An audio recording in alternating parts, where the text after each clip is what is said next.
تطبيق الطبي استشر طبيب. تطبيق حجمه 29 ميجا. لو مني بتستفيد خليك لقناتي مفيد واشترك وهيوصلك مني كل جديد. كتير ممكن تبقى تعبان ومش عارف التخصص اللي انت ممكن تروح له عشان تعالج المرض ده، وكتير ممكن تبقى تعبان فعايز نصيحة او حد يدلك. هل لو اجي رايح للدكتور مثلا اعمل اشعة، اعمل تحاليل عشان ما اروحش على الفاضي؟ حاجات كتيرة جدا ممكن تبقى عايز تستشير فيها طبيب او تسأل عن تحليل او تسأل عن اي حاجة. استشر طبيب تطبيق محمله نص مليون مستخدم.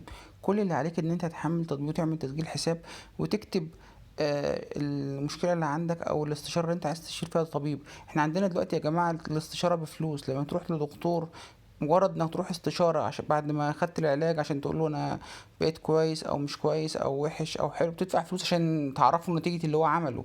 يعني مش ما بقاش الاستشارة بقت ببلاش خالص دلوقتي. زمان كانت ببلاش. فانت دلوقتي ممكن تستشير الدكتور عن طريق الكتابة او الشات، تسأله في اي حاجة. وفي كمان خدمات متوفرة برو بفلوس. لو حبيت تحاليل، لو حبيت اشعة، بتاخد تخفيض عليها.